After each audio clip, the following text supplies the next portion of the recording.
Praise the lord. Good morning. ప్రభు అయిన యేసుక్రీస్తు నామములో మీ అందరికీ శుభాలు, వందనాలు తెలియజేసుకుంటా ఉన్నాను. ఉదయకాల సమయంలో మరి దేవుని యొక్క సన్నిధిని మనం ప్రేమించి గౌరవించి ఆయన సన్నిధిని ఆశ్రయించిన ప్రతి ఒక్కరికి ప్రత్యేకమైన శుభాలు. మరి దేవుని మనమందరం కలిసి ఆరాధన చేద్దాం. మరి ఈ సమయంలో తలలు వంచి కళ్ళు మూసుకున్నట్లయితే ప్రార్థన చేసుకుని ఆరాధనలోకి వెళ్ళిపోదాం. ప్రేమ కలిగిన తండ్రి, మీకు వందనాలు. ఉదయకాల సమయంలో మాతో మాట్లాడగలిగిన దేవుడు ప్రభా, నీ వద్దకు వచ్చిన వాడిని ఎంత మాత్రం త్రోసివేయనన్నావు. నీ ప్రియబిడ్డలమైన మేము నీ సన్నిధిని ప్రేమించి వచ్చినాం ప్రభా. అయ్యా, నీ సన్నిధిని ఆ సామర్థ్యమును ప్రభా మేము అనుభవించడానికి కృప కలగచండి. ప్రతి ఒక్క బిడ్డను బలపరచమని నజరేయుడును సర్వశక్తి కలిగిన యేసుక్రీస్తు నామం పేరట ఈ ప్రార్థన అడిగి వేడుకొంచున్నాము తండ్రి. ఆమేన్, ఆమేన్, ఆమేన్. హల్లెలూయా. మనందరికి తెలిసినటువంటి పాట పాడుతూ దేవుని నామాన్ని గొప్ప చేద్దాం. ఆమేన్.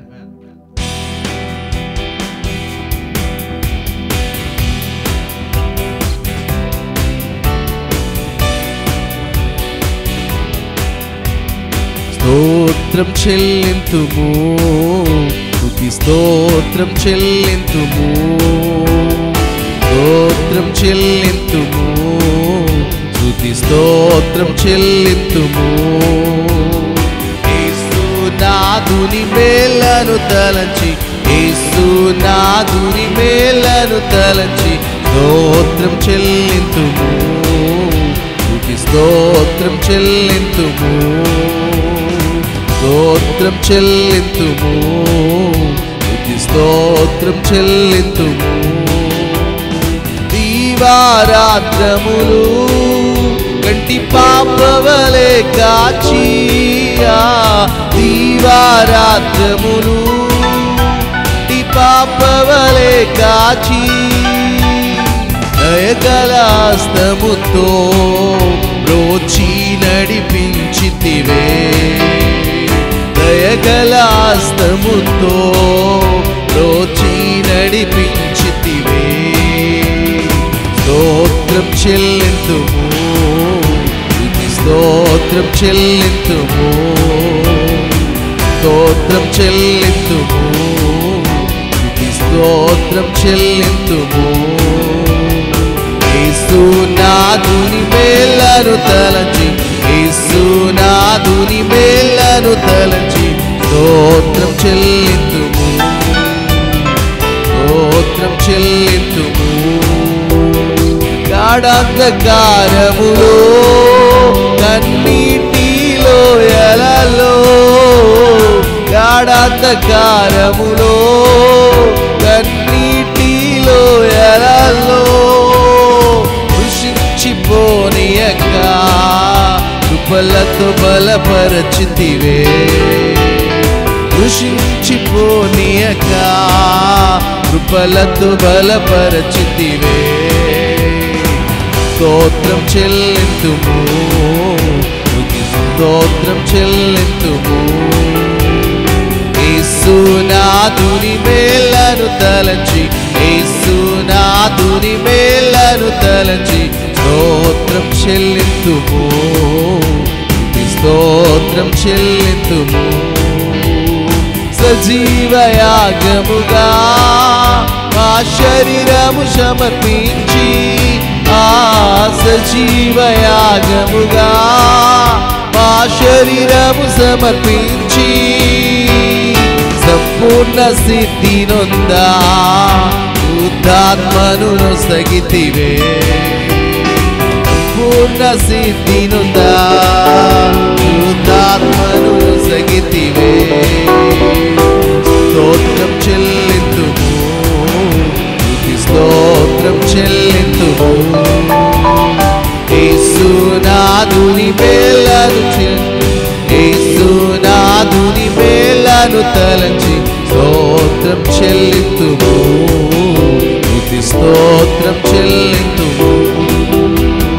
సియోను మార్గములో పలు శోధనలు రాగా, సియోను మార్గములో పలు శోధనలు రాగా సాతాన్ని జయించుటకు విశ్వాసమునిచ్చితివే, సాతాన్ని జయించుటకు విశ్వాసమునిచ్చితివే. స్తోత్రం చెల్లింతుము, స్తోత్రం చెల్లింతుము, స్తోత్రం చెల్లింతుము, స్తోత్రం చెల్లింతుము. విలువను మోసుకొని సువార్తను చేపట్టి, విలువను మోసుకొని సువార్తను చేపట్టి యేసుని వెంబడింప ఎంత భాగ్యము నీచితివే. యేసుని వెంబడింప ఎంత భాగ్యము నీచితివే. స్తోత్రం చెల్లింతుము, స్తోత్రం చెల్లింతుము, స్తోత్రం చెల్లింతుము, స్తోత్రం చెల్లింతుము. యేసునాథుని మేలను తలచి, యేసునాథుని మేలను తలచి స్తోత్రం చెల్లింతుము, స్తోత్రం చెల్లింతుము. పాడేదా హల్లెలూయా, మరణాత హల్లెలూయా, పాడేదా హల్లెలూయా, మరణాత హల్లెలూయా, సదా పాడేదా హల్లెలూయా, ప్రభు యేసుకే హల్లెలూయా, పాడేదా హల్లెలూయా, ప్రభు యేసుకే హల్లెలూయా. స్తోత్రం చెల్లింతుము, స్తోత్రం చెల్లింతుము, స్తోత్రం చెల్లింతుము, స్తోత్రం చెల్లింతుము. యేసునాథుని మేలను తలచి, యేసునాథుని మేలను తలచి స్తోత్రం చెల్లింతుము, స్తోత్రం చెల్లింతుము, స్తోత్రం చెల్లింతుము, స్తోత్రం చెల్లింతుము.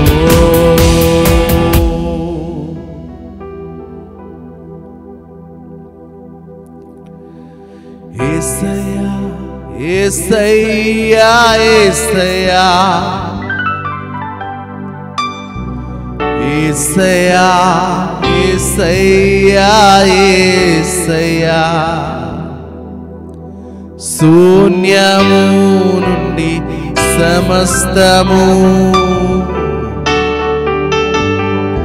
కలుగా చేసేను, నిరాకారమైన నా జీవితమునకు రూపమునిచ్చెను. యేసేనా సర్వము, యేసేనా సమస్తము, యేసేనా సర్వము, యేసేనా సమస్తము. యేసయ్యా యేసయ్యా యేసయ్యా, యేసయ్యా యేసయ్యా యేసయ్యా, యేసయ్యా యేసయ్యా యేసయ్యా, యేసయ్యా యేసయ్యా యేసయ్యా. ఓ యేసయ్యా యేసయ్యా, యేసయ్యా యేసయ్యా యేసయ్యా.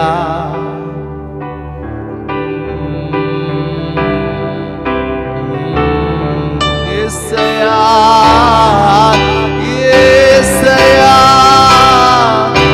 సర్వము నీవేనా,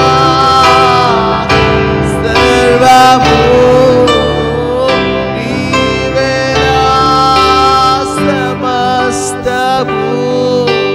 యేసయ్యా యేసయ్యా యేసయ్యా, యేసయ్యా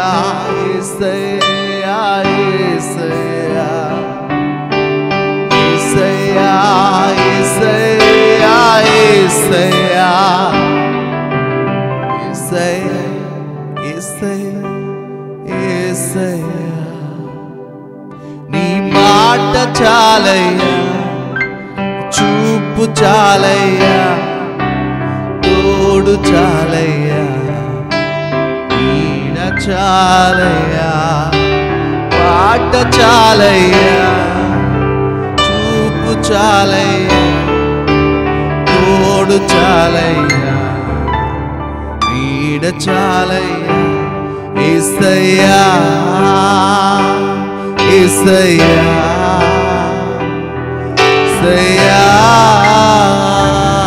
యేసయ్యా యేసయ్యా యేసయ్యా యేసయ్యా యేసయ్యా. మాట చాలయ్యా, చూపు చాలయ్యా, తోడు చాలయ్యా, నీడ చాలయ్యా. యేసయ్యా యేసయ్యా యేసయ్యా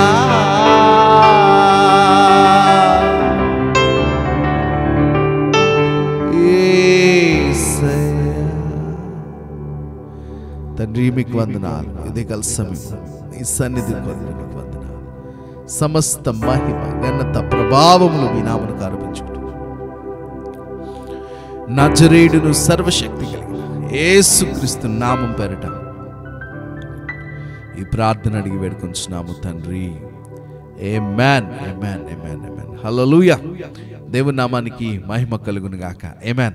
ఈ సమయంలో మనం కీర్తన భాగము ధ్యానించుకుందాం. 22వ కీర్తన భాగము ఒకసారి మనము బైబిల్ గ్రంథం నుంచి చూసుకుందాం.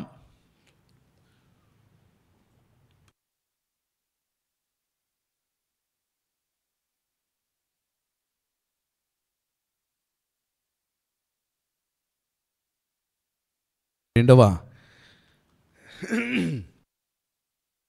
భాగము 22వ అధ్యాయము మొదటి నుంచి చదువుతాను.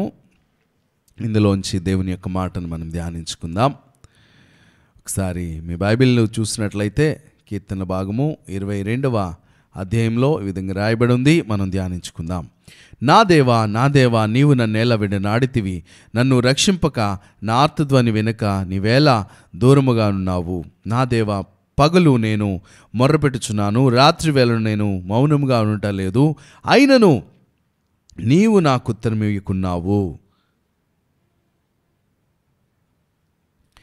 ఇజ్రాయేలు చేయు స్తోత్రముల మీద ఆసీనుడివై ఉన్నావు. మా పితరులు నీయందు నమ్మిక ఉంచిరిగా, వారు నీయందు నమ్మిక ఉంచగా నీవు వారిని రక్షించితివి. వారు నీకు మొర్రపెట్టి విడుదల నొందిరి, నీయందు నమ్మిక ఉంచి సిగ్గునందక పోయిరి. నేను నరుడను కాను, నేను పురుగును, నరుల చేత నిందింపబడిన వాడను, ప్రజల చేత తృణీకరింపబడిన వాడను. నన్ను చూచువారందరూ పెదవులు విరిచి తల ఆడించుచు నన్ను అపహసించుచున్నారు. యెహోవా మీద నీ భారము మోపుము, ఆయన వారిని విడిపించునేమో. వాడు ఆయనకు ఇష్టడు గదా, ఆయన వారిని తప్పించునేమో అందరూ. గర్భము నుండి నన్ను తీసిన వాడువు నీవే గదా. నేను నా తల్లి యొద్ద స్తన్యపానము చేయుచుండగా నీవే గదా నాకు నమ్మిక పుట్టించితివి. గర్భవాసివైనది మొదలుకొని నాకు ఆధారము నీవే. నా తల్లి నన్ను కన్నది మొదలుకొని నా దేవుడవు నీవే. శ్రమ వచ్చి ఉన్నది, సహాయం చేయువాడెవడునూ లేడు. నాకు దూరముగా ఉండకుము. వృషభములు అనేకములు నన్ను చుట్టుకొని ఉన్నవి, బాషాను దేశపు బలమైన వృషభములు నన్ను ఆవరించి ఉన్నవి. చీల్చుచును గర్జించుచునుండు సింహము వలె వారు నోళ్లు తెరచుచున్నారు. నేను నీళ్ల వలె పారబోయబడి ఉన్నాను, నా ఎముకలన్నీ స్థానము తప్పి ఉన్నవి. నా హృదయము నా అంతరంగమందు మౌనములై కరిగి ఉన్నది, మైనము వలె కరిగి ఉన్నది. నా బలము ఎండిపోయి చిల్లపెంకు వలె ఆయను, నా నాలుక నా దవడను అంటుకొని ఉన్నది. నీవు నన్ను ప్రేతల భూమిలో పడవేసి ఉన్నావు, కుక్కలు నన్ను చుట్టుకొని ఉన్నవి, దుర్మార్గులు గుంపు కూడి నన్ను ఆవరించి ఉన్నారు. వారు నా చేతులను నా పాదములను పొడిచి ఉన్నారు. నా ఎముకలన్నీయు నేను లెక్కింపగలను అను వారు నిదానించుచు నన్ను తేరి చూచుచున్నారు. నా వస్త్రములు వారు పంచుకొనుచున్నారు, నా అంగీ కొరకు చీట్లు వేయుచున్నారు. యెహోవా దూరముగా నుండుకుము, నా బలమా త్వరపడి నాకు సహాయము చేయుము. ఖడ్గము నుండి నా ప్రాణమును, కుక్కల బలము నుండి నా ప్రాణమును తప్పించుము. సింహముల నోట నుండి నన్ను రక్షింపుము, గురుపోతుల కొమ్ముల నుండి నన్ను రక్షించి నాకు ఉత్తరమిచ్చి ఉన్నావు. నీ నామము నా సహోదరులకు ప్రచుర చేసేదను, సమాజ మధ్యమున నిన్ను స్తుతించెదను. యెహోవా యందు భయభక్తులు గలవారులారా ఆయనను స్తుతించుడి. యాకోబు వంశస్థులారా మీరందరూ ఆయనను ఘనపరచుడి. ఇజ్రాయేలు వంశస్థులారా మీరందరూ ఆయనకు భయపడుడి. ఆయన బాధపడు వాని బాధను తృణీకరింపలేదు, దాన్ని చూచి ఆయన అసహ్యపడలేదు. అతనికి తన ముఖమును దాచలేదు. వాడు ఆయనకు మొర్రపెట్టగా ఆయన ఆలకించెను. మహా సమాజంలో నిన్ను గురించి నేను కీర్తన పాడెదను. ఆయన యందు భయభక్తులు గలవారి ఎదుట నా మ్రొక్కుబడులు చెల్లించెదను. దీనులు భోజనము చేసి తృప్తి పొందెదరు, యెహోవాను వెదుకువారు ఆయనను స్తుతించెదరు. మీ హృదయములను తెప్పరిల్లి నిత్యము బ్రతుకును. బూదిగంతముల నివాసులందరూ జ్ఞాపకం చేసుకొని యెహోవా తట్టు తిరిగెదరు. అన్యజనుల వంశస్థులందరూ నీ సన్నిధిని నమస్కారము చేసెదరు. రాజ్యము యెహోవాదే, అన్యజనుల్లో ఏలువాడు ఆయనే. భూమి మీద వర్ధిల్లుచున్న వారందరూ అన్నపానములు పుచ్చుకొనుచు నమస్కారము చేసేదారు. తన ప్రాణమును కాపాడుకొనలేక మంటిపాలగు వారందరూ ఆయన సన్నిధిని మోకరించెదరు. ఒక సంతతి వారు ఆయనను సేవించెదరు. రాబో తరమునకు ప్రభును గూర్చి వివరింతురు. వారు వచ్చి ఆయన దీన్ని చేసెనని పుట్టబోవు ప్రజలకు తెలియజేతురు. ఆయన నీతిని వారికి ప్రచురపరచుదురు. దేవుడి పరిశుద్ధ మాటలు దీవించునుగాక. హల్లెలూయా. ఈ కీర్తన భాగాన్ని మనం చూసినట్లయితే 22 కీర్తన భాగం అంతా మీరు చూస్తే ఇది క్రీస్తు తన శ్రమ పడుతున్న సమయంలో, తను ఆ సిలువకు అప్పగింపబడుతున్న సమయంలో తను అనుభవిస్తున్న వేదనలో నుంచి మాట్లాడుతున్న మాటలు మనకు చాలా క్లియర్గా ఇక్కడ కనిపిస్తూ ఉన్నాయి. స్టార్టింగ్లో చూస్తే ఏమంటా ఉన్నాడంటే, ఆయన యందు నమ్మిక ఉంచిన వారిని ఆయన ఎన్నడూనూ సిగ్గుపరచడంట. హల్లెలూయా. ఆయన యందు నమ్మిక ఉంచిన మా పితరులు, 4వ వచనం చూస్తున్నాను, మా పితరులు నీ యందు నమ్మిక ఉంచిరి, వారు నీ యందు నమ్మిక ఉంచగా నీవు వారిని రక్షించితివి. వారు నీకు మొర్రపెట్టి విడుదల నొందిరి, నీ యందు నమ్మిక ఉంచి సిగ్గుపడకపోయిరి. హల్లెలూయా. ఆయన యందు నమ్మిక ఉంచిన వారు ఎవ్వరు కూడా సిగ్గుపరచబడలేదు. కానీ ఇక్కడ క్రీస్తు పరిస్థితిలోనికి మనం వెళ్ళి చూస్తే ఒకసారి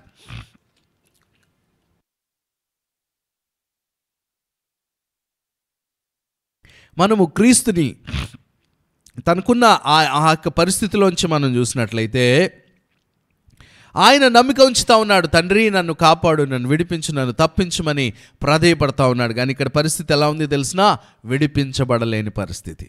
ఓకే, క్రీస్తు నీ కొరకు నా కొరకు ఆయన మరణ వేదనను అనుభవించాల్సిందే, ఆయన చనిపోవాల్సిందే. తండ్రి నిశ్చయించి తన్ని భూమి మీదకి పంపి ఉన్నాడు. అలాగనే ఈ పాత్ర నిశ్చితమైతే నా ఎదురు తీసివేయవన్నప్పుడు కూడా ఆయన నిశ్చితంగా నేను ఒప్పుకుంటా ఉన్నానని అంగీకరించాడు, ఇష్టపూర్వకంగా అంగీకరించాడు. కాబట్టి ఆయన ఆ ప్రభాను తప్పించి విడిపించమంటా ఉన్నాడు. కానీ నేను నరుడను కాను, నేను పురుగును, నరుల చేత నిందింపబడిన వాడను, ప్రజల చేత తృణీకరింపబడిన వాడిని అంటూ యెహోవా మీద నీ భారం మోపము, ఆయన వారిని విడిపించునేమో, ఆ వాడు ఆయనకు ఇష్టడు కదా, ఆయన వారిని తప్పించునేమో అందరూ. నిజమే, యేసుక్రీస్తుని కూడా ఏమన్నారు, ఆయన దేవుని కుమారుడైతే ఆ సిలువ దిగి రమ్మని చెప్పండి, ఆ సిలువ మీద నుంచి కిందకి రమ్మనండి అని అనేక మంది అనేక రీతిలుగా మాట్లాడుతూ ఉన్నారు. ప్రియమైన దేవుని బిడ్డలారా, మీరు గమనించినట్లయితే ప్రజలు ఆ విధంగా మాట్లాడొచ్చు. గర్భం నుండి నన్ను తీసినవాడు నీవే, నేను తల్లి యొద్ద స్తన్యపానం చేయుచుండగా నీవే కదా నాకు నమ్మికను పుట్టించితివి. ఆ గర్భవాసి అయినది మొదలుకొని నాకు ఆధారము నీవే, నా తల్లి నన్ను కన్నది మొదలుకొని నా దేవుడవు నీవే. శ్రమ వచ్చినది, సహాయం చేయవాడు ఎవడనూ లేడు, నాకు దూరముగా వండుకుము అని చెప్తూ 12వ వచనం ఏమంటే, వృషభములు అనేకములు నన్ను చుట్టుకొని ఉన్నవి. వృషభములు అంటే ఎద్దులు. ఆయన చుట్టూ ఎలాగ తెలిసినా ఆ కొరడాలతో కొట్టిన వాడొకడు, గెడ్డాలు లాగిన వాడొకడు, ఉమ్మి వేసిన వాడొకడు, ఆ తల మీద ముళ్ళ కిరీటాన్ని గుద్దిన వాడొకడు, పిడిగుద్దులు గుద్దిన వాడొకడు, ఎవరు కొట్టారని కళ్ళు మూసి ప్రవచించమని చెప్పిన వారు ఒకరు. ఇలాంటి భయంకరమైన ఒక వృషభములు, ఎద్దులు ఏ విధంగా అయితే పొడుస్తాయో ఆ విధంగా ఎన్నో రకాల మాటలతో పొడుస్తూ ఉన్నారు, చేతలతో ఆయన కొడతా ఉన్నారు, ఒళ్ళంతా దున్నబడతా ఉంది అని చెప్తూ నన్ను చుట్టుకొని ఉన్నారు. బాషాను దేశం బలమైన వృషములు నన్ను ఆవరించి ఉన్నవి. అంటే ఆ బలమైన ఆయన్ని బాధ పెట్టే ఆ పరిస్థితులు ఆయన చుట్టూ ఆవరించి చీల్చుచును గర్జించుచునుండు సింహం వల్ల నోరులు తెరచుచున్నారు. యేసుక్రీస్తును ఒక విధంగా ఆయన ఏ దోషము చేయలేదు, ఏ పాపము చేయలేదు, కానీ మన ప్రజలందరి కొరకు ఆయన ఆ విధంగా అప్పగించబడ్డాడు. గమనించాలి ప్రియమైన దేవుని బిడ్డలారా, ఆ సమయంలో తండ్రిని ఎంత అడిగినా ఆయనకి సహాయం అనుగ్రహించబడలేని పరిస్థితి. ఎందుకు తెలిసినా తండ్రి తన చిత్తాన్ని నెరవేరుస్తూ ఉన్నాడు. నేను నీళ్ల వలె పారబోయబడి ఉన్నాను, నా ఎముకలన్నీ స్థానము తప్పియును. చూడండి, యేసుక్రీస్తు దేహం అంతా దున్నబడతా ఉంది. ఆయన కొరడాలతో కొట్టబడతా ఉన్నప్పుడు ఆయన ఎముకలన్నీ స్థానం తప్పుతా ఉన్నాయి. ఆయన ఎముకలన్నీ కనిపిస్తాయి, ఎముకలన్నీ స్థానం తప్పి ఉన్నవి. నా హృదయము నా అంతరంగమందు మైనము వలె కరిగి ఉన్నది. ఓకే, ఎముకలు కనిపిస్తూ ఉన్నాయంట లెక్క పెట్టడానికి. అంటే ఈ పై చర్మం అంతా ఒలిచి వేసినట్లుగా అయిపోయింది. నా బలము ఎండిపోయాను, చిలపెంకు వలె అయిను, నా నాలుక నా దవడను అంటుకొని ఉన్నది. నీవు నన్ను ప్రేతల భూమిలో పాడవేస్తేవేమని ఉన్నావు. కుక్కలు నన్ను చుట్టుకొని ఉన్నవి, దుర్మార్గులు గుంపు కూడి నన్ను ఆవరించి ఉన్నారు. వారు నా చేతులను నా పాదములను పొడిచి ఉన్నారు. గమనించండి, ఇది ఎప్పుడు ప్రకటించిన మాట తెలుసునండి. అప్పటికి ఇంకా క్రీస్తు ఈ భూమి మీదకి పుట్టలేదు, ఇంకా రాలేదు. దావీదు ఆ కాలంలో రాయబడినటువంటి ఈ యొక్క ప్రవచన మాట గమనించాలి. యేసుక్రీస్తు ప్రభువారు రాబోతా ఉన్నాడు, అప్పటికి ఇంకా రాలే, కానీ ఆయనకి ఏ విధంగా అయితే జరిగిందో ఈ ప్రవచనము ఆయన జీవితంలో నెరవేర్చబడింది. గమనించండి, కుక్కలు నన్ను చుట్టుకొని ఉన్నవి, దుర్మార్గులు గుంపు కూడి నన్ను ఆవరించి ఉన్నారు. వారు నా చేతులను నా పాదములను పొడిచున్నారు. ఎగ్జాక్ట్గా ఆయన శిలువ మరణానికి అప్పగించబడినప్పుడు ఆయన పాదములకి ఆయన మేకులు కొట్టబడ్డాయి, ఆయన చేతులకు మేకులు కొట్టబడ్డాయి. అంటే పొడిచి ఉన్నారని చాలా క్లియర్గా, అంటే క్రీస్తు యొక్క వేదన ఇక్కడ ముందుగానే రాయబడి ఉంది. నా ఎముకలని నేను లెక్కింపగలను, వారు నిదానించుచు నన్ను తేరి చూచుచున్నారు. ఎముకలన్నీ ఇలా లెక్క పెడతా ఉన్నాడు. అంటే ఈ పై చర్మం అంతా ఒలిచివేయబడింది. నా వస్త్రములు వారు పంచుకొని ఉన్నారు, నా అంగీ కొరకు చీట్లు వేయుచున్నారు. యెహోవా దూరముగా ఉండుకుము, నా బలమా త్వరపడి నాకు సహాయం చేయి. ఇలాంటి సమయంలో కూడా దేవా నాకు దూరముగా ఉండొద్దయ్యా, నా బలమా త్వరపడి నాకు సహాయం చేయము. ఖడ్గము నుండి నా ప్రాణమును, కుక్కల బలము నుండి నా ప్రాణమును తప్పించు. అలాంటి కండిషన్లో కూడా ఆయన ఏమంటా ఉన్నాడు తెలిసిన, నువ్వే నాకు సహాయము, నీవే నన్ను తప్పించగలవు. ఇంక ఎండ్ అయిపోతూ ఉంది పరిస్థితి, అంతమైపోతూ ఉన్న టైంలో కూడా నువ్వు నిజముగా నీ జీవితంలో సమస్తము ఇంకా కోల్పోతా ఉన్నావు. చాలాసార్లు మనం ఏమనుకుంటామంటే కొన్ని విషయాలు జరగనప్పుడు, కొన్ని విషయాలు ప్రార్థనకి నీవు జవాబును చూడనప్పుడు వెంటనే అలిగి ఈ దేవునికి దూరం అయిపోతున్నావేమో. ఏంటో ఈ దేవుడు నన్ను పట్టించుకోవట్లేదు, ఎందుకు ఇంక ఈ లోకంతో పాటు కలిసి జీవిద్దాము, నాకు నచ్చినట్టుగా ఉందాము, ఈ లోకంలో ఎంజాయ్ చేద్దాంలే, ఇంక ఈ దేవుడితో మనకు నడవదు, ఈ దేవుడితో మనకు పని అవ్వదు అని పక్కన పెడతా ఉన్నావేమో. ప్రియమైన దేవుని బిడ్డ, నీ ప్రియుడు నీ ప్రభు అయిన క్రీస్తు అలా పక్కన పెట్టట్లే, ఆయనకి సహాయం అందించబడట్లేదు. కుక్కలు చుట్టుముట్టినట్టుగా ఆయన చుట్టుముట్టారు దుర్మార్గులు. వృషభములు అంటే ఎద్దులు చుట్టుముట్టినట్టుగా ఆయన చుట్టుముట్టి ఆయన ఎముకలన్నీ స్థానం తప్పిపోతూ ఉన్నాయి. ఆయన యొక్క దేహమంతా చీల్చబడింది. ఈ సింహముల నోట నుండి నన్ను రక్షింపుము, గురుపోతుల కొమ్ముల నుండి నన్ను రక్షించి నాకు ఉత్తరమిచ్చి ఉన్నావు. ఏమంటా ఉన్నాడు అక్కడ? నిజానికి ఏ సహాయం అందించబడిన సింహముల నోట నుండి నన్ను రక్షింపుము, గురుపోతుల కొమ్ముల నుంచి నన్ను రక్షించి నాకు ఉత్తరమిచ్చి ఉన్నావు. ఉత్తరమిస్తా ఉన్నావు అంటున్నాడు. హల్లెలూయా! ఎలాంటి నమ్మిక, ఎలాంటి విశ్వాసము. కార్యము జరగకపోయినా, నీ జీవితంలో ఎలాంటి మార్పులు లేకపోయినా, ప్రార్థించి విసిగినప్పటికీ, అది జవాబు కనిపించినప్పటికీ నువ్వు మాట్లాడాల్సిన మాట ఏంటి తెలిసిన, నా ప్రభు నన్ను గమనిస్తూ ఉన్నాడు. చూడండి, ఒక చిన్న బిడ్డని ఒక తండ్రి అలాగా చూసి చూడనట్టుగా ఎక్కడైనా పట్టించుకోకుండా వదిలేస్తారండి ఈ లోకపు తల్లిదండ్రులు. ఒక క్షణము అమ్మో కనిపించకపోతే ఎంత కంగారు పడిపోతామో, అమ్మో ఈ కుమారుడు ఎటు వెళ్ళిపోయాడు చిన్నబిడ్డ. అలాంటిది పరలోకపు తండ్రి కదా, ఆయన తన కుమారుని అలా విడిచిపెట్టాడు అనుకుంటున్నారా? లేదండి. ఆయన నిన్ను రక్షించడం కొరకు, నన్ను రక్షించడం, మనందరి కొరకు తన యొక్క కుమారుని క్రయధనముగా ఆయన అప్పగించి ఉన్నాడు. నీ నామమును నా సహోదరులకు ప్రచురపరిచేదను, నా సమాజం మధ్యన నిన్ను స్తుతించదను. ఏమంటా ఉన్నాడు చూడాలి. అంటే శ్రమ దినంలో, అలాంటి కష్టకాలంలో ఇదిగో నీ నామాన్ని నా సహోదరులకు తెలియజేస్తాను, ప్రభువాళ్ళకి నేను ప్రచురపరుస్తాను. యెహోవా యందు భయభక్తులు గలవారులా ఆయనను స్తుతించుడి. యాకోబు వంశస్థులారు మీరందరూ ఆయనను గనపరచుడి. ఇశ్రాయేలు వంశస్థులారు మీరందరూ ఆయనకు భయపడుడి. ఆయన బాధపడు వాని బాధను తృణీకరింపలేదు, దాన్ని చూచి ఆయన అసహ్యపడలేదు, అతనికి తన ముఖమును దాచలేదు. వాడు ఆయనకు మొర్రపెట్టగా ఆయన ఆలకించెను. హల్లెలూయా. ఇలాంటి కండిషన్లో కూడా ఆయన ఆలకిస్తాడు. జవాబు లేనప్పుడు కూడా, అసలు రెస్పాన్స్ లేనప్పుడు ఎలా ఆలకించాడని అనుకుంటాము. ఇది ఎంత మర్మం అండి. ఒకసారి ఆలోచించండి. ఆ ప్రభా నన్ను తప్పించమంటే వెంటనే తప్పిస్తే కదా, అమ్మ దేవుడు నా మాట విన్నాడు, నా మొర ఆలకించాడని. ఇక్కడ అలా జరగట్లే. ఇంకా కొట్టుబడతా ఉన్నాడు, ఇంకా హింసించబడతా ఉన్నాడు, కాళ్లకు పొడవబడతా ఉన్నాడు, సిలువుకి ఎక్కుబడతా ఉన్నాడు, ప్రాణం పోయే టైము. ఆయన ఏమంటా ఉన్నాడు, ఆయన బాధపడి వాని బాధను తృణీకరింపలేదు, దాన్ని చూచి ఆయన అసహ్యపడలేదు, అతనికి తన ముఖమును దాచలేదు. వాడు ఆయనకు మొర్ర పెట్టగా ఆయన వానికి ఆలకించెను. హల్లెలూయా. మహాసమాజంలో నిన్ను గూర్చి నేను కీర్తన పాడేదను, ఆయనందు భయభక్తులు గల వారి ఎదుట నా మ్రొక్కుబడులను చెల్లించెదను. దీనులు భోజనం చేసి తృప్తి పొందెదరు, యెహోవాను వెదుకువారు ఆయన స్తుతించెదరు. మీ హృదయములను తెప్పరిల్లి నిత్యము బ్రతుకును. హల్లెలూయా. బూదిగంతముల నివాసులు అందరూ జ్ఞాపకం చేసుకుని యెహోవా తట్టు తిరిగెదరు. అన్ని జనులు వంశస్థులందరూ నీ సన్నిధిని నమస్కారము చేస్తారు. ఏమంటా ఉన్నాడు చూడండి. ఇంత శ్రమను, ఇంత బాధను అనుభవించిన తర్వాత బూదిగంతంలో ఉన్న ప్రజలందరూ, వంశములన్నీ నీ వైపు త్రిప్పబడడానికి గల కారణం ఏంటి తెలిసిన? క్రీస్తు తన శ్రమలో నుంచి, తన యొక్క బాధలో నుంచి ఈ యొక్క ప్రపంచం అంతటికీ ఒక మేలు చేయబోతా ఉన్నాడు. హల్లెలూయా. ఆ శ్రమలో, ఆ కష్టంలో చనిపోయాడు అనుకుంటున్నారు అందరూ, కానీ ఆయన బాహాటముగా వేడుకకు ప్రధానులను, అధికారులను, కొలసీలకు రాసిన పత్రిక 2వ అధ్యాయంలో చాలా క్లియర్గా ఉంటుంది. ఆయన ఓడిపోయాడు, ఇంక అయిపోయింది ఆయన పని అనుకున్నారు, కానీ ఆయన ఆ యొక్క పాతాళం వరకు వెళ్ళి పాతాళం యొక్క తాళపు చేతులు ఆయన తీసుకుని వస్తూ ఉన్నాడు. హల్లెలూయా. ఆ మరణం యొక్క ముళ్ళు విరిచి వేస్తూ ఉన్నాడు. ఆ పాతాళం ఆయన బంధించలేకపోయింది. ఆయన విజయోత్సవంతో బయటకు వచ్చి వేడుకను కనపరిచి, శత్రువుని సిగ్గుపరిచి ఆయన మనకు విజయమును అనుగ్రహించి ఉన్నాడు. ప్రియమైన దేవుని బిడ్డలారా, గమనించాలి. చాలాసార్లు నీ జీవితంలో కార్యం జరగట్లేదా, అవ్వట్లేదా, విసిగిపోయి దేవునికి దూరం అయిపోమాక. మనం చేసే మిస్టేక్ ఇదే. చాలాసార్లు మన జీవితంలో జరిగే కార్యాలు ఇవే. దేవుడు మరో ఆలకించట్లేదని ఇంకా కంప్లీట్గా దేవుడిని పక్కన పెట్టేస్తాం. ఆ ప్రార్థన, మొదటున్న ఆ ఆసక్తి, ఆ మొదటున్న ఆ యొక్క ఏమంటారు, ఒకలాంటి యాంగ్జైటీ, దేవుని సన్నిధి కొరకు పరుగులెత్తే అదంతటిని పక్కన పెట్టి నువ్వు చాలా సాదాసీదిగా లోకంతో పాటు కలిసి జీవిస్తూ ఉన్నావా?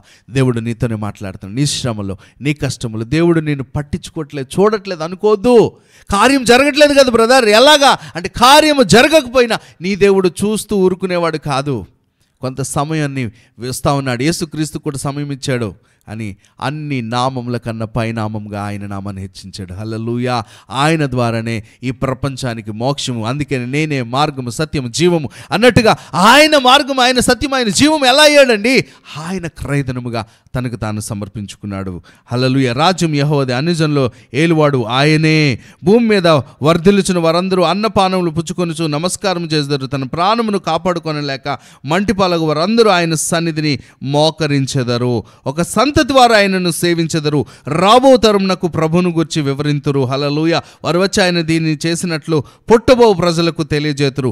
ఆయన నీతిని వారికి ప్రచురపరచుదురు. దేవుడి పరిశుద్ధ మాటలను దీవించును గాక. నిజమే, ఆ పుట్టబోయే రానున్న ప్రజలకు కూడా ఈ సువార్త అందుతూ ఉందండి. ఎప్పుడో 2000 సంవత్సరాల క్రితం జరిగిన ఈ కార్యము, ఈ రక్షణ, ఈ సువార్త అంగీకరించిన మనకు ఈ దినాల్లో, ఈ కడవరి దినాల్లో ఈ యొక్క రక్షణ, ఈ కాపుదల నీకు కూడా దేవుడు ఇవ్వడానికి ఇష్టపడతా ఉన్నాడు. కాబట్టి పనులు అవ్వట్లేదు కదా, జరగట్లేదు కదా, నీ ప్రార్థనకి జవాబు రావట్లేదని కృంగిపోమాక. యేసుక్రీస్తు కూడా చనిపోయే టైం కూడా మొరపెడతా ఉన్నాడు. ప్రభా తండ్రి, నా చెయ్యి ఎలా విడిచితివి, అయ్యా తండ్రి నా చెయ్యి ఎలా విడిచితివని అరుస్తూ ఉన్నాడు ప్రాణం పోయే టైంలో. అని ఆయన ఆత్మను అప్పగించిన తర్వాత అసలు విషయం, ప్రాణం పెట్టి తిరిగి లేచిన తర్వాత ఆయన మరల బ్రతికాడు. మరణంలోనే ఉండిపోలేదు, మరణం ముళ్ళను విరిచి బయటకు వచ్చాడు. హల్లెలూయా, హల్లెలూయా. ఎంత గొప్ప విజయము! మనందరికీ ఒక విజయమును ఆయన ప్రకటించి ఉన్నాడు. కాబట్టి నీ జీవితంలో కథలని, మారని పరిస్థితులను బట్టి ఈ దేవునికి దూరం అయిపోవద్దు. ఈ దేవుడు ఎందుకో ఒక అవసరత, ఏదో ప్లాన్ ఉంటుంది ఆయనకి. ఆయన ఏదో మేలు చేస్తాడు, శాశ్వతమైన ఒక గొప్ప పరిష్కారాన్ని నీ జీవితంలో చేయడానికే ఆయన మౌనంగా ఉన్నాడేమో. చాలాసార్లు కృంగిపోవద్దు. దేవుడు ఇవ్వట్లే, జరగట్లే, ఎంత ప్రార్థన చేస్తున్నాను, ఎందరికో ప్రార్థన చేస్తే దేవుడు కార్యాలు చేస్తాడు, నా జీవితంలో ఎందుకు జరగట్లే? మరి యేసుక్రీస్తు జీవితంలోనే ఆ శ్రమ, వేదన, కష్టం ఏంటండి? యేసుక్రీస్తు అంటే 5 రొట్టెలు 2 చిన్న చేపలు 5,000 మందికి పంచిస్తాడు. ఎక్కడుంటే అక్కడ సముద్రం, చచ్చిపోయిన వాళ్ళు లేపేస్తూ ఉన్నాడు, రోగులను బాగు చేస్తున్నాడు. అలాంటి వ్యక్తి ఒక రోగిగా, ఒక భయంకరమైన వేదనకరమైన పరిస్థితి, ప్రజలు చూసి హేళన చేసే స్థితి, నీవు దేవుని కుమారుడు అయితే దిగిరా అంటా ఉన్నారు. ఇవన్నీ భరించాడు అని ఫైనల్గా ఆయన నామము అన్ని నామముల కంటే హెచ్చించాడు. హల్లెలూయా. కాబట్టి శ్రమ నొంది నువ్వు మేలు పొందితే, నీ జీవితంలో శ్రమ నొందుతా ఉన్నావా, అది నీకు దేవుడు మేలుకరంగా మార్చిపోతా ఉన్నాడు. క్రీస్తే మనకు ఆధారం కాబట్టి ఎట్టి పరిస్థితుల్లో డిసప్పాయింట్ అవ్వమాకండి, దేవునికి దూరంగా ఉండమాకండి. దేవుని ప్రేమించండి, దేవుని కొరకు గొప్ప కార్యాలు చేయండి. ఇంకను దేవుని కొరకు బ్రతకాల్సిందిగా ప్రభు పేరట మనవి చేస్తూ ఈ మాటలు ముగిస్తా ఉన్నాను. ప్రార్థన చేసుకుందామా? ప్రభా, నీకు వందనాలు ప్రభా. ఉదయకాల సమయంలో నీ ప్రియబిడ్డలు ప్రభా, ఎందరైతే ఈ పరిస్థితిలో ఉన్నారో ప్రభా, విసిగిపోయి అలసిపోయి ప్రభా, నీకు దూరమైన స్థితిలో ఉన్నారు ప్రభా, వారితో నువ్వు మాట్లాడే దేవుడివి, బలపరిచే దేవుడివి, క్రీస్తుని లేవనెత్తిన దేవుడివి. ఆ యొక్క గొర్రెపోతుల చేతిలో నుంచి, ఆ కుక్కల నుండి, ఆ దుర్మార్గుల చేతుల నుంచి తప్పించి అన్నిటికంటే పైనామం కలిగిన క్రీస్తు నామమును నీవు అనుగ్రహించి, ఆయన నామం నందే రక్షణ, ఆయన నామం నందే విమోచన, ఆయన నామంలో స్వస్థత, ఆయన నామంలో దెయ్యాలకు భయము ఎంత అధికత ఇచ్చావు ప్రభా. ఆయన నామంలోనే పరలోకానికి మార్గము చేసావు. ఇంత గొప్ప కార్యములు దేవా అయ్యా మా కంటికి కనిపించవు. ప్రజెంట్ సిచ్యువేషన్ మేము చూస్తూ ఉంటాం, కానీ నువ్వు నాయన భవిష్యత్తుని గురించి అడిగిన దేవుడివి. కాబట్టి ఎవరైతే ఇంకను ప్రభా అలాంటి డిసప్పాయింట్లు ఉన్నారు, ఇప్పుడే వారికి విడుదల కలుగును గాక. వారి జీవితంలో జరుగుతున్న సమస్యలు, కష్టాలు, బాధలను బట్టి వాళ్ళు కృంగిపోకుండా, అయ్యా డిసప్పాయింట్మెంట్లో ఉండకుండా ప్రభా వారి హృదయంలో నెమ్మది కలుగును గాక, ధైర్యం కలుగును గాక ప్రకటిస్తూ ఉదయకాల సమయంలో రోగులైన వారిని ముట్టి స్వస్థపరచండి. అయ్యా కోర్టు కేసులు, అయ్యా అప్పుల సమస్యలు, అయ్యా నైనా ఫైనాన్స్ సమస్యలతో బాధపడుతున్నారు విడుదల. అయ్యా ప్రజలు నాయన వివాహాల కొరకు ఎదురుచే వారికి వివాహాలు జరిగించండి. బిడ్డలు లేని వారి కొరకు బిడ్డలు నాయన నీ చిత్తంలో ఉన్న బిడ్డలు మీరు అనుగ్రహించమని అడుగుతా ఉన్నా. అయ్యా ఎలాంటి కొదువు లేకున్నట్లుగా బిడ్డల్ని నాయన లేవనెత్తమని, మీ కృపలో భద్రపరచమని, సమస్త మహిమ ఘనత ప్రభావములు మీ నామమున కార్పించుకుంటూ నజరేయుడును సర్వశక్తి కలిగిన యేసుక్రీస్తు నామం పేట ఈ ప్రార్థన అడిగి వేడుకొంచున్నాము తండ్రి.